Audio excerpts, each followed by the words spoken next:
자, 건축 구조 세 번째 시간, 철근 콘크리트 구조 보도록 하겠습니다.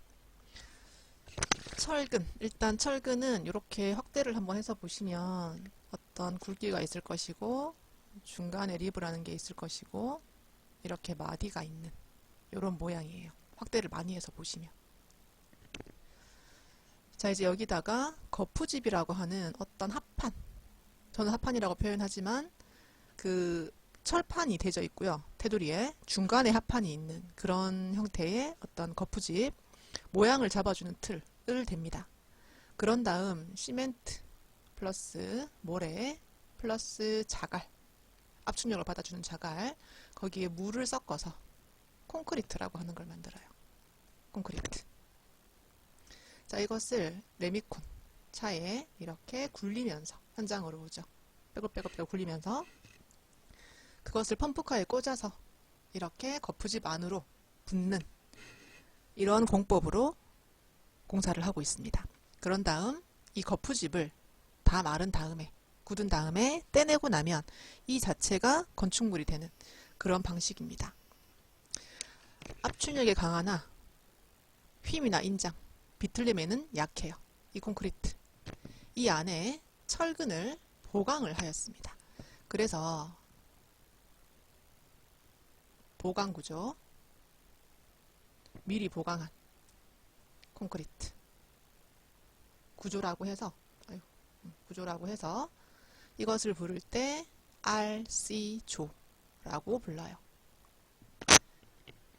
철근을 보강하고 인장력에 저항하게 함으로써 압축력과 인장력 두 가지 모두 대응할 수 있는 구조라고 보시면 되겠고, 키워드에서 철근은 인장력, 콘크리트는 압축력 이렇게 받는다라는 것을 알고 계시면 좋겠습니다. 장점은 내구성, 시간이 좀 지나도 괜찮아요. 몇십 년 지나도 이게 시간이 지났다고 해서 많이 갈라진다거나 깨진다거나 그런 게 적다라고 보시면 되겠고, 내화성이 굉장합니다. 불이 이 벽체를 뚫고 들어가지는 못해요. 그리고 내진성, 지진이 나도요, 이런 인장력에도 강하고 압축에도 강하기 때문에 어느 정도는 괜찮게 버틸 수 있고, 막 진도 엄청나면 안 되겠지만 우리나라는 아마 진도 6 이상은 충분히 버티는 것으로 알고 있습니다. 그리고 재료의 공급이 원활해요. 공장에서 많은 철근과 많은 콘크리트를 만들어내기 때문에 언제든지 내가 주문만 하면은 사올 수 있는 뭐 그런 장점이 있습니다. 비교적 목재 같은 경우에는요, 이 목재를 키우는 시간도 좀 필요하고, 그래서 우리나라에서는 딱히 많이 쓸 수가 없고 대부분 수입을 하는 그런 방식을 쓰고 있는데, 여기에 비해서 이것이 훨씬 더 재료 공급이 원활하다라고 보시면 좋겠어요. 단점은 조금 무거워요. 이 철근 콘크리트 단위 면적당 1세제곱미터당 무려 2.4톤. 굉장히 무겁죠. 그리고 단면적이 크게 나올 수밖에 없어요. 이 기둥과 기둥 사이 거리에 따라서 이 기둥의 두께가 달라지기 때문에 단면적이 좀 커지고요. 습식 공사죠. 물을 쓰기 때문에 시멘트, 모래, 자갈 플러스 물이에요. 이것을 좀 말려야 되는데 겨울에는 막 얼고 여름에 너무 빨리 마르고 이런 것 때문에 공사 기간이 길어진다. 공기가 길어진다. 기후의 영향을 또 많이 받아요. 자, 그리고 세 번째, 철근과 콘크리트가 또 왜 좋으냐? 열 팽창 개수가 거의 같다라고 합니다. 그래서 온도 변화로 일어나는 두 재료 사이의 응력을 무시할 수 있다인데요. 안쪽에 이렇게 철근이 들어있고요. 리브와 마디 철근이 있고, 이 바깥쪽에는 콘크리트로 쌓여 있죠. 바깥쪽. 근데 여기서 만약에 굉장히 높은 열을 받은 거예요. 이 두 개의 부재가. 근데 예를 들어서 철근은, 예를 드는 거예요. 철근은 열을 많이 받으면 0.1배가 불어나요. 예를 들어서. 그런데 콘크리트는 안 불어나요. 불어나지 않습니다. 이렇게 돼버리면 철근이 콘크리트를 밀어내는 그런 문제가 발생을 하죠.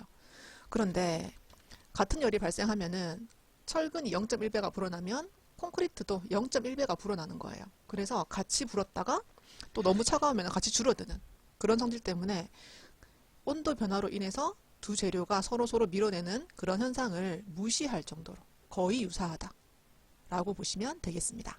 열을 받았을 때 팽창 계수입니다. 굉장히 중요한 개념이죠. 자, 이제 문제를 한번 볼게요. 철근 콘크리트 구조에 대한 설명으로 옳은 것은 이라고 했어요.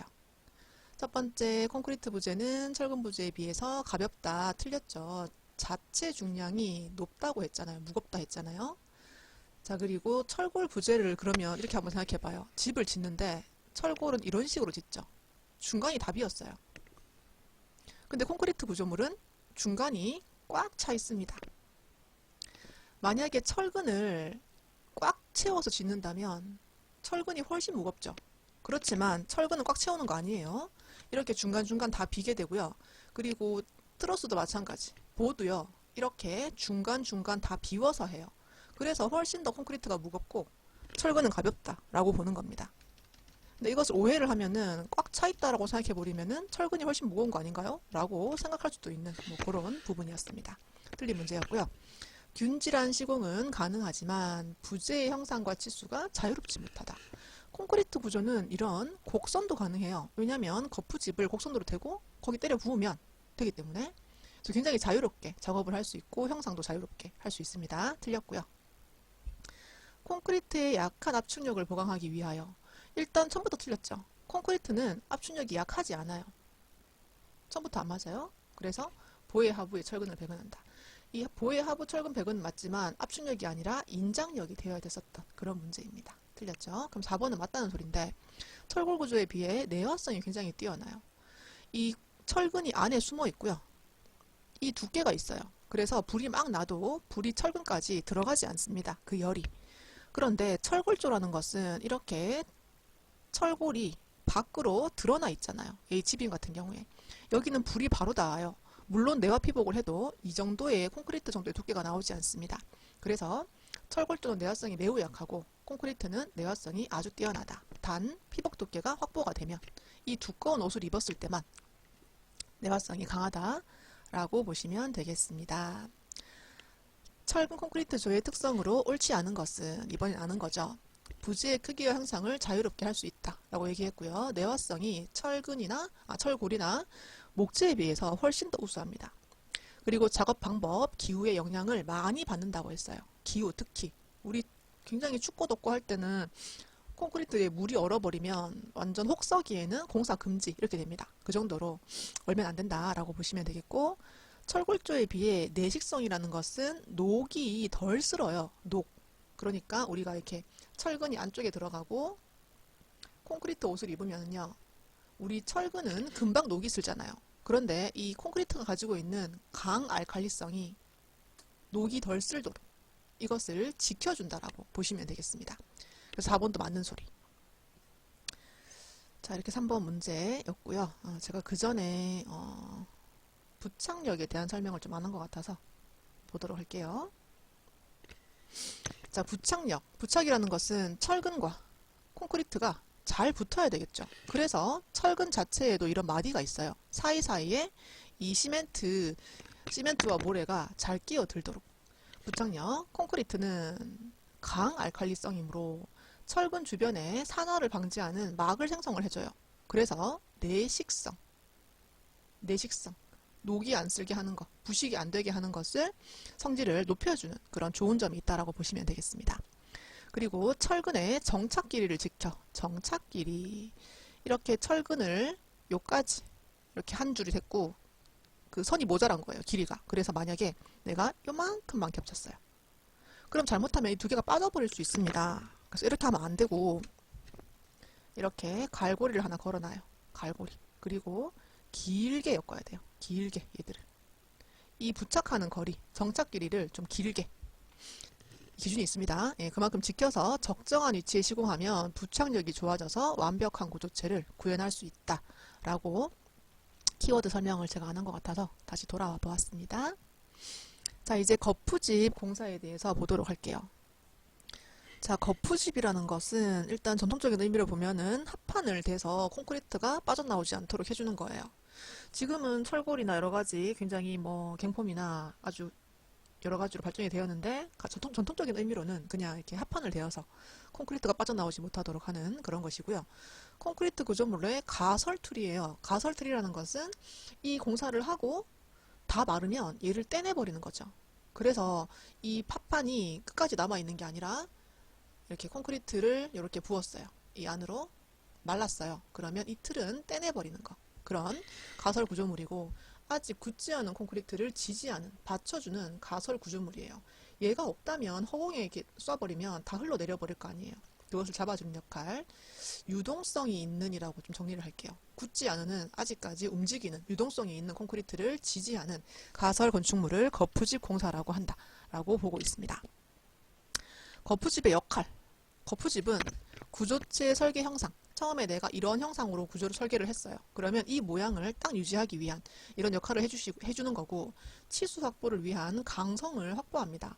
이게 다 굳기 전까지는 얘가 딱 붙잡아줘야지 이 콘크리트가 이 강도를 확보할 때까지 이 친구가 잡아주는 역할이라고 보시면 되겠고요. 콘크리트를 타설 시, 타설한다는 것은 이 레미콘에 있는 아이를 펌프카를 꽂아서 이렇게 안으로 부어주는 그 시공 상태? 시공법, 이것을 타설이라고 합니다. 타설 시 필요한 수분의 누출 방지 및, 수분이 무조건 필요 없는 게 아니에요. 나중에 말려야 되는 거지. 이게 뭐 몇 대 몇 대 몇 이런 식으로 필요한 수분이 있는데 이 합판이 수분이 빠져나가지 않도록 먼저 잡아줘야 되고요. 또는 외력에 의한 충격을 차단해야 됩니다. 콘크리트가 이제 굳어가고 있는데 바깥쪽에서 바람이 너무 세게 분 거예요. 그럴 때는 이 합판이 딱 바람도 막아주고, 그리고 혹시나 모를 옆에 너무 큰 차가 지나가서 진동이 막 발생한 거예요.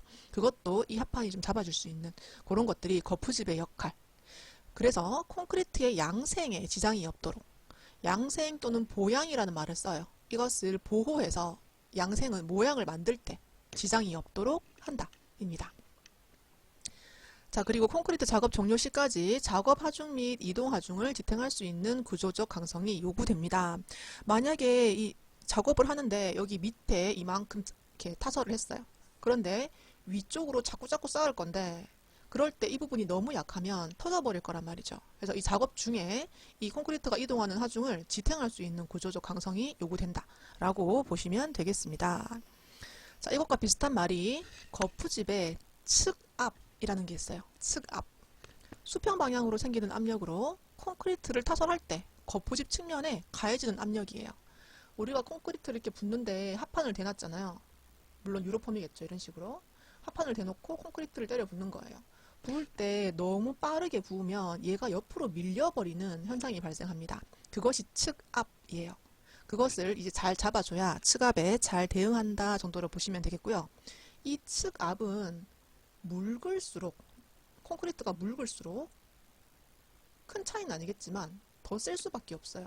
묽다는 것은 자꾸 옆으로 퍼지려고 하는 성질이 있다는 소리인데, 이것을 측압이 높아질 때 이 거푸집이 잘 잡아줘야 옆으로 터지지 않게, 또는 이렇게 배가 부르는 현상이 발생될 수 있거든요. 볼록하게. 이런 볼록한 현상을 방지할 수 있는 그 정도의 강도를 가진 거푸집을 써야 된다라고 보시면 되겠습니다. 밑에 거푸집 측압에 영향을 주는 요소. 이것을 빨리 부을수록 측압이 셀 수밖에 없습니다. 거푸집을 대고 있는데 한꺼번에 너무 많은 걸 빨리 붓는 거예요. 그러면 얘는 굳지 않았잖아요. 이게 막 흘러서 옆으로 가려고 측압이 높아진다 라고 보시면 되겠고요. 좀 천천히 부어야 되겠습니다. 그리고 반죽이 묽을수록 자꾸 이렇게 쓰러지려고 하잖아요. 우리 앞으로 배우겠지만 슬럼프 테스트라는 거 할 거예요. 슬럼프 테스트. 이렇게 좀 빡빡한 것은 콘크리트를 이렇게 바닥에 떨어뜨렸을 때 이렇게 좀 볼록하게 떨어지는 반면에 묽은 것은 이렇게 푹 퍼지는 현상이 돼요. 이만큼 슬럼프 차이가 난다는 소리입니다. 그래서 묽으면 묽을수록 옆으로 퍼지려고 하는 성질, 그것 때문에 측압이 높아진다 라고 보시면 되겠습니다. 자, 온도 및 습도가 높아요. 그러면 이게 빨리 굳겠죠. 그러므로 인해서 이 옆으로 미는 힘, 측압이 작아진다 라고 보시면 되겠습니다. 그리고 높은 곳에서 당연히 떨어뜨리면 이게 푹 퍼지면서 자꾸 옆으로 가려고 할 거 아니에요. 그래서 높은 곳에서 낙하할수록 발생하는 충격으로 측압이 커진다. 이 네 가지도 한번 알아두시면 좋겠습니다. 자, 거푸집의 부수 재료 한번 볼게요. 자, 먼저 격리제, 세퍼레이터라고 하는 격리제, 그리고 간격제, 그리고 긴장제, 박리제, 이 네 가지 한번 보도록 하겠습니다. 자, 먼저 격리제라는 것은 세퍼레이터라고 하는데, 거푸집과 거푸집 사이에 콘크리트를 붓는 거잖아요. 이 사이에 간격을 유지하기 위해서 어떤 철물을 끼웁니다. 그것이 세퍼레이터입니다. 그리고 간격제, 스페이서, 이 스페이스를 유지하는 건데요. 어떤 스페이스냐면 철근 배근을 할 거 아니에요. 이렇게. 그러면 이 철근과 거푸집 사이가 나중에 뭐가 되냐면 피복 두께가 돼요. 콘크리트의 두께, 옷을 입은 두께. 그것을 이렇게 잡아주는 것을 스페이서라고 하고요. 긴장재는 콘크리트 측압에 의해 거푸집 널이 벌어지거나 변형되지 않게, 지금 이것은 전체 공간이 좁아지기도 하고 넓어지기도 하는 것을 방지하는 것이 격리재고요. 이것이 그냥 오로지 벌어지지 않도록만 잡아주는 것이 긴장재, 폼타입입니다. 자, 그리고 방리재라는 게 있는데요. 거푸집과 콘크리트 사이에 얇은 피막을 형성합니다. 여기서는 지금 오일이라고 나오죠. 우리 보통 콘크리트는 물이 들어가기 때문에 오일 성분을 딱 발라놓으면은 이 두 개가 들러붙는 현상은 덜 생길 거예요. 그래서 거푸집의 해체를 돕기 위해 미리 발라두는 기름, 물과 상극이죠. 미리 기름을 발라서 이 콘크리트가 안에 있는 물과 이 두 개가 붙지 않도록, 합판과 물이 붙지 않도록 그렇게 해주는 기름, 그것을 폼 오일 또는 박리제라고 하고 있습니다. 자, 격리제 그림이 이렇게 있어요. 이렇게 이런 핀이 있고요. 두 개가 서로 벌어지거나 좁아지지 않도록 잡아주는 거고요. 지금 이것은 벽체에도 들어가겠지만 바닥에도 보시면은요, 이 철근 이렇게 해놓으면 콘크리트를 이렇게 부었을 때 철근 아랫부분이 납작해질 수도 있잖아요. 중간에 가야 되는데. 그럴 때 잡아주는 것이 요 스페이서라고 하는 거고요. 제가 현장에서 보니까 스페이서를 뭐 다 써도 되겠지만 어차피 이게 묻혀지면 버려지는 거라서 그냥 벽돌을 끼워놓고 하시는 분들도 많이 계시더라고요. 그것도 같은 역할을 할 수 있겠죠. 거의 유사한 역할. 자, 문제 보겠습니다. 다음 중 철근 콘크리트 구조에서 거푸집이 갖추어야 될 조건으로 가장 거리가 먼 것은, 첫 번째, 콘크리트를 부어 넣었을 때, 다른 말로 타설하였을 때 변형되거나 파괴되지 않을 것. 뭐 좋은 상황이죠.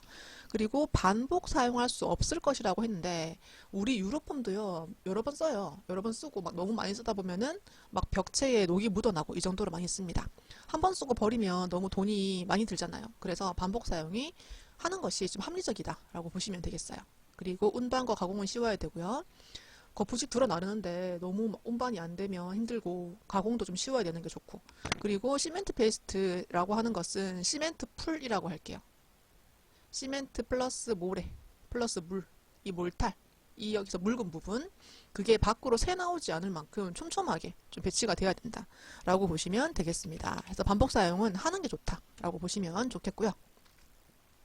자, 다음 중 거푸집 상호간의 간격을 유지한다. 여기서 키워드는 거푸집 상호간입니다. 세퍼레이터.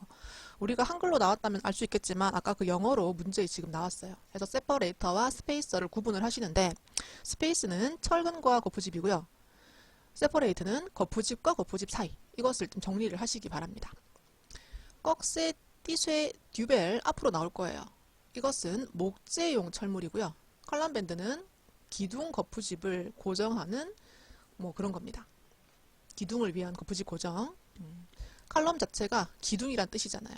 이 기둥을 이렇게 네모나게 잡아주는 역할인가 보다라고 생각을 하면 좋겠어요. 기둥이 서로 벌어지지 않도록 해주는 것. 정답은 3번이었습니다. 자, 시스템 거푸집입니다. 미리 우리가 현장에서 하나씩 하나씩 만드는 게 아니라 이것을 일체화 그리고 유닛화, 대형화시킨 거푸집이에요. 시스템화 시켰다고 보시면 되겠죠. 우리 일반적으로 많이 쓰는 것이 철제 패널 유로폼인데요. 콘크리트 구조물 전반에 넓게 사용되는 거푸집입니다. 보통 이렇게 제가 그릴 수 있을런가 모르겠는데, 이렇게 약간 두께가 있는 철물 같은 것들이 이렇게 들어가 있고요. 이 안에 합판이 들어가 있어요. 이 맨 위에 그림 보시면 이것이 유로폼이에요. 여기 지금 금속으로 된 틀이 있고, 이것은 내수 합판이에요. 이렇게 해서 만든 것이 유로폼, 철제 패널폼입니다. 모듈화 및 규격화되어 생산성 향상, 그리고 자재의 사용 횟수를 증대하는 목적으로 개발되었어요. 합판만 붙여버리면, 합판을 떼내버리면 다시 못 쓰거든요. 그런데 이것은 안에 방리제도 바르고 다시 쓸 수 있도록 그렇게 만들어준 것이고요. 한 15회 정도 쓸 수 있다라고 계산을 하고 있습니다. 물론 좀 험하게 쓰면 덜 쓸 수도 있고 곱게 쓰면 더 쓸 수도 있겠지만 일반적으로 한 15회 정도 재사용 가능하다라고 보시면 되겠고요. 이 유로폼은 되게 많이 쓰는 거라 그랬잖아요. 현장에서. 그래서 장점과 단점을 한번 보도록 할게요. 장점은 높은 활용도와 정밀도입니다. 그 치수에 대해서 좀 정밀하게 할 수 있다라고 하고요. 이게 한 판 한 판이거든요. 이 한 판 한 판을 우리 형틀 목공 하시는 분들이 들어 날라서 붙이고 이렇게 하는데 대형 장비가 불필요해요. 뭐에 비해서 뭐 뒤에 나올 갱폼이나 좀 큰 폼에 비해서 대형 장비는 불필요해서 초기 투자비는 적다라고 하고 거의 모든 형태의 사용이 가능해요. 단점은 해체하고 조립 반복하는 것으로 인력이 많이 들어가요. 여기 들어가는 인력이 형틀 목공인데요. 이분들이 굉장히 많은 일을 아직까지 열심히 하고 있죠. 그리고 시공 속도가 늦고요. 인력 수급이 좀 어렵습니다. 이게 지금 좀 숙련된 사람들이 필요한데 뭐랄까 지금 이 일을 하는 사람들이 점점 더 나이가 좀 더 들어가시는 상황에서 젊은 인력이 좀 덜 들어간다고 해야 될까요? 그래서 시공 품질이 작업자의 기능도에 좌우됩니다.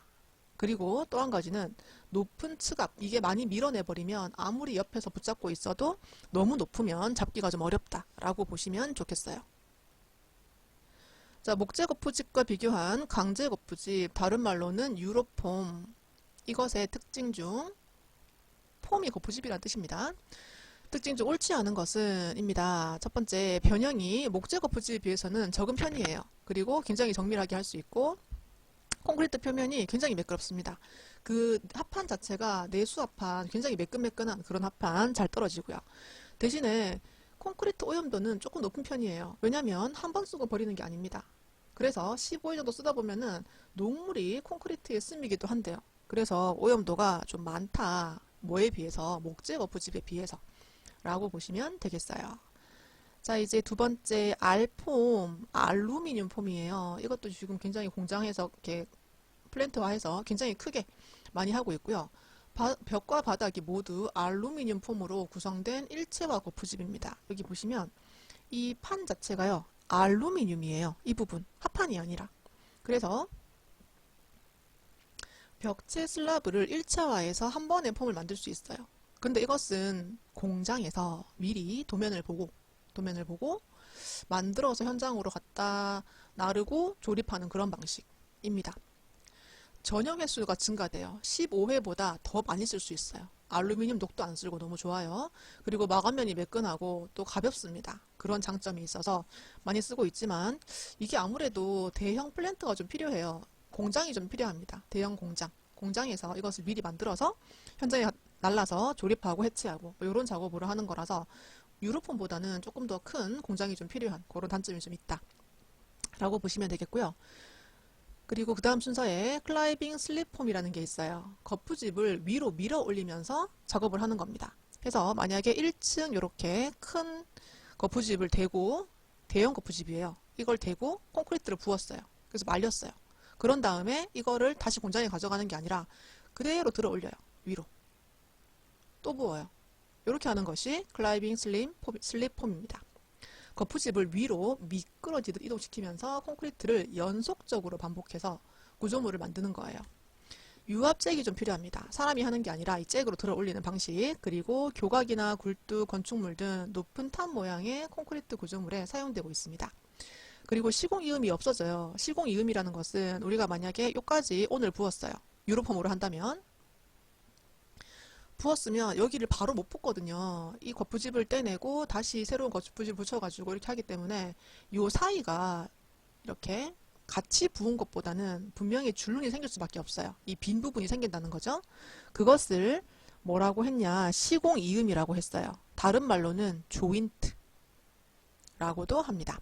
이것이 얘는 연속적으로 하기 때문에 천천히 부으면서 올라가고 그래서 시공이음이 얘는 없다라고 보고요.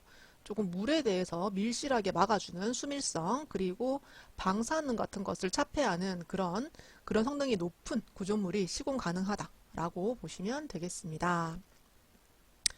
자, 플라잉 폼은 좀 개념이 달라요. 지금 클라이빙 슬립 폼은 벽체였잖아요.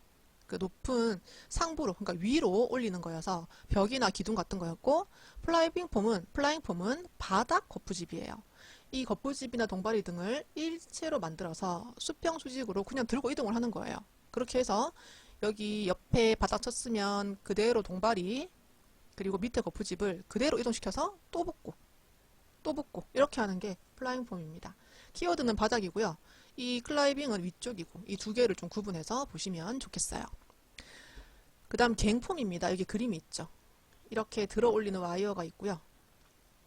밑에 큰 구조물을 타설을 했으면 이것을 위로 들어 올려서 또 붓고 또 들어 올려서 붓고 이렇게 하는 거고, 조립 해체 반복하지 않고 단순화해서 대형 패널로 설치 해체가 가능한 거푸집, 이렇게 들어 올리는 폼인데 이렇게 연속으로 하는 건 아니에요. 아까 클라이빙 슬립이랑 다른 것은 조금 더 이 갱폼보다는 조금 더 소형화라고 저는 봤으면 좋겠고요. 갱폼은 조금 더 대형한데 이거 타설하고 이 기계가 들어 올려서 또 치고 들어 올려 또 치고 이렇게 하는 뭐 그런 거라고 보시면 되겠습니다. 갱폼. 자, 이제 거푸집에 대한 내용 대략 살펴보았고요. 이제 철근에 대한 내용을 좀 보도록 하겠습니다. 철근 콘크리트이기 때문에 철근도 굉장히 중요한 그런 부분을 볼 수 있어요. 자, 첫 번째 2형 철근입니다. 스틸 디폼드라고 하고요. 디폼이 약간 2형 이런 철근이라고 보시면 되겠습니다. 원형 철근도 있죠. SR, 스틸 라운드, 마디와 리브가 없는 철근. 2형 철근은 이렇게 철근이 봉 형태라면 중간에 리브가 있고 이런 마디가 있어요. 해서 요 사이사이에 시멘트 풀이 잘 끼어들 수 있도록 쏙 빠지지 않도록 하는 역할을 하고요. 부착력 및 정착력을 증가시킨 철근을 2형 철근이라고 해요. 그래서 우리가 이게 지금 디폼이잖아요. 그래서 D13 이런 식으로 기호를 써요. D16 이런 식으로. 그런데 원형 철근은요. 파이 13 이렇게 합니다. 그래서 이 두 개의 표기 방식도 다르고 용어도 좀 다르다라고 보시면 되겠어요. 자, 그리고 피복 두께라는 것은 아까 한번 말이 나왔는데요. 이렇게 철근이 있고요. 콘크리트를 부었어요. 그러면 이 콘크리트 표면과 가장 바깥쪽에 있는 철근 사이의 거리를 피복 두께라고 합니다. 철근의 부식도 방지할 수 있고요. 화재로부터 철근을 보호하는 목적으로 철근을 콘크리트로 감싼 두께를 피복 두께라고 해요. 이 부분이 너무 얇잖아요. 그러면 이 안으로 콘크리트는 크랙이라는 게 발생할 수밖에 없죠. 시멘트이기 때문에 아주 미세한 크랙 사이로 물이 들어가서 철근과 만나버리면 철근이 녹이 슬면서 이렇게 좀 불어요.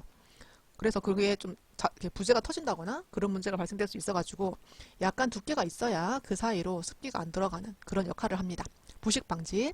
그리고 이게 너무 얇잖아요. 밖에서 불이 났어요. 불이 나면 이 열이 안으로 들어가 버릴 수도 있어요. 너무 얇으면. 그래서 좀 두께를 둬서 철근까지 불났을 때 영향을 미치지 않도록 해주는 것이 피복 두께 되겠습니다. 자, 철근 가공 시 주의사항이 옆에 핵심 키에 있습니다. 이것도 문제에 나올 수 있어서 한번 간단하게 보면은요. 철근을 가공한다는 것은 자르고 구부리고 뭐 이렇게 하는 거예요. 도면과 시방서를 확인해서 로스, 그러니까 이 로스를 뭐라고 설명할까요? 난 이만큼 필요해서 1억 철근을 사왔는데 쓰고 나니까 이만큼 남은 거예요. 이 남은 것을 로스라고 해요. 못 쓰는 거. 이것을 미리 도면을 보고 계획을 잡아서 잘 사와서 로스를 최소화하시면 좋겠고요. 절단 시 자를 때 가열 절단은 금지해야 돼요. 이게 굉장히 얇은 거기 때문에 열로 잘라버리면 그 부분이 녹아서 별로 깔끔하게 잘리지 않습니다. 그래서 커팅 기계가 있습니다. 그래서 커팅 기계로 한 번에 깔끔하게 탁 자르면 되겠어요. 실온 절단. 자, 벽철근은 수직근을 안으로, 수평근은 바깥쪽으로 시공을 합니다. 자, 우리 벽철근을 한번 그림을 그려볼 텐데 수직근이 이렇게 진행을 하고요. 수평근도 진행을 해요. 이렇게. 자, 그러면 바깥쪽으로 수평근이 오게 하고요. 안쪽으로는 수직근으로 오게 해야 나중에 철근끼리의 간격을 유지할 때 더 유리하다라고 합니다. 그리고 전기박스, 섭입박스 주위에는 철근을 보강해 주세요 라고 하는데 이렇게 우리가 벽체가 있고요. 이만큼 전기박스 때문에 비워야 돼요. 그럴 때는 이렇게 철근을 좀 보강을 해서 좀 튼튼한 구조물이 되도록 보강을 해주세요 라고 보시면 좋겠습니다. 자, 그리고 철근의 이음인데요. 굉장히 중요한 개념이에요. 이음과 정착. 철근의 이음 부위는 인장력에 취약하기 때문에 가능한 이음 개수를 적게 해야 됩니다. 예를 들어서 한번 제가 보를 한번 그려볼 거예요. 보. 기둥과 기둥 사이에 있는 보. 거기서 지금 보시면 이 단부에 많은 힘이 발생을 합니다. 어떤 힘 모멘트라든가 전단력 같은 것들이 중앙부 말고요. 이 단부에 많이 발생을 해요. 철근을 이을 때 굳이 여기서 막 이어버리면 안 그래도 힘이 많이 발생을 하는데 잘못하면 쏙 빠져버리겠죠. 물론 그렇게까지 빠질 리는 없겠지만 그래서 여기서는 웬만하면 잊지 말고 그리고 있는 부분을 만약에 위에서 한번 이어버렸으면은 그 다음 이을 때는 다른 데 가서 이어요. 이렇게 다른 데 가서 한 곳에 이은 부분이 집중하지 않도록 여기서 한번 이었다. 어쩔 수 없이 그러면 다른 데 가서 한번 또 한다라는 소리죠. 이은 부분이 달라지도록. 그리고 물론 이렇게 있는 건 아니고요. 갈고리를 걸어서 철근으로 감아서 이어줄 거예요. 튼튼하게 이을 거지만 그래도 잇는다는 자체가 약해진다 라고 보는 거죠. 자, 피복 두께에 대한 설명입니다. 피복 두께, 가장 바깥쪽 철근과 이 콘크리트 표면 사이 두께, 이것을 피복 두께라고 보는 거고요. 이게 왜 필요하냐? 아까 나왔죠. 내구성, 내화성 나왔고 이 두께가 있어야 이 콘크리트와 철근이 잘 부착한다 라고 보시면 되겠어요. 그리고 방청, 녹쓰는 거 방지, 부식이랑 좀 비슷한 개념인데 녹방지, 그리고 콘크리트의 유동성을 확보해야 됩니다. 이 공간이 너무 좁잖아요. 콘크리트라는 것은 시멘트, 모래, 자갈이 있죠. 이 자갈도 분명히 굵기가 있을 텐데 이게 너무 좁아버리면 자갈이 중간에 턱 걸려가지고 흐름을 방해할 수 있어요. 그래서 어느 정도는 확보가 되어야 유동성을 확보할 수 있다라고 보시면 좋겠습니다. 자, 콘크리트의 최소 피복 두께, 이게 문제에 한 번씩 나옵니다. 그래서 일단 수중타설 두께는 100mm 이렇게 좀 외워주시고요. 가장 두꺼워요. 물에다가 타설을 하기 때문에 아무래도 이 습기가 늘 있는데 이 철근을 보호하기 위해서는 한 10cm 정도의 피복 두께는 되어야 이것이 굉장히 잡아줄 수 있다. 이 철근을 보호할 수 있다 정도로 보시면 되겠고요. 영구히 흙에 묻히는 부위는 아무래도 조금 덜 두꺼워도 괜찮아요. 물이 막 흐르는 게 아니기 때문에. 그래서 80 정도. 자, 그리고 옥외 공기나 흙에 접하지 않는 거. 보통 우리 집이죠. 거기서 보화 기둥은 40, 슬래브와 벽체는 20. 이렇게 봅니다. 왜냐면 우리 슬래브와 벽체, 보통 우리 집에 하는 것들은 D35 이하가 보통이거든요. 보통 뭐 D16 뭐 이래요. 그래서 보통 이하기 때문에 여기 20, 두께가 폭이 20, 그리고 보화 기둥은 좀 더 중요해요. 4cm, 40mm. 요 정도 한 3개 정도는, 서너 개 정도는 좀 외워두시면 혹시나 문제에 나왔을 때 좀 풀 수 있다라고 보시면 좋겠어요. 수중타설도 반드시 외워두시고요. 100mm, 기둥과 보는 40, 슬라브는 20, 이렇게 한 3, 4가지 정도 외워두시고 시험을 보시기 바랍니다. 자, 철근 콘크리트 구조에서 최소 피복 두께 목적에 해당되지 않는 것은 철근의 부식 방지 좋고요. 내화성 확보, 부착력 확보 좋은데 연성은 감소할 이유도 솔직히 없고 피복 두께랑은 크게 상관은 없다라고 보고 있습니다. 연성은 열을 받았을 때 또는 그냥 평소에 잘 펴지는 성질을 연성이라고 해요. 연해지는 거. 근데 피복 두께랑 그게 무슨 상관이냐라고 생각해 주시면 좋겠어요. 그리고 철근 콘크리트 구조에 사용되는 철근에 대한 설명 중 옳지 않은 것은, 철근이 옳지 않은 것은, 자, 먼저 인장력이 약한 부분에 철근을 배근한다? 인장력이 약하다기보다는 인장력이 약하게 들어오는 부분. 그러니까 우리 볼을 봤을 때요. 인장력은 보통 여기 단부의 위쪽, 중앙부의 아래쪽에서 인장력이 많이 발생을 해요. 이 발생이 적은 부분에서 배근을 하라. 이렇게 좀 이해를 하시면 좋겠습니다. 말이 조금 이상하네요. 자, 두 번째, 철근의 합선 단면적이 같을 때 가는 철근을 사용하는 것이 부착력이 좋아요. 이 말은 계속 나올 거예요. 우리가 똑같은 기둥에 예를 들어서 50이라는 단면적을 가진 철근을 넣어야 돼요. 여기서 10이라는 철근을 10개 넣은 거 하고요. 5라는 철근을 5라는 철근을 10개 넣은 거 하고 10이라는 철근을 5개 넣은 거 하고 뭐가 더 유리할까? 라고 봤을 때는 가는 철근을 많이 쓰는 게 부착력이 좋아요. 이 사이사이에 콘크리트가 끼어들 수 있기 때문에 라고 보시면 되겠고요. 철근과 콘크리트의 부착 강도는 콘크리트 강도만으로 결정되는 게 아니라 이 철근을 어떻게 배치했는가, 가는 걸 많이 한 게 맞나, 이런 것들을 전체적으로 봅니다. 그래서 둘 다 중요하다라고 보시면 되겠어요. 철근의 이음은 인장력이 작은 곳에서 한다라고 합니다. 인장력이 약한 부분에가 아니라 인장력이 많이 발생하는 부분에 철근을 배근한다라고 봤으면 좋겠는데 이거 말을 제가 어떻게 이해해야 될지 모르겠지만 일단 답이 3번이라고 보시면 좋겠습니다.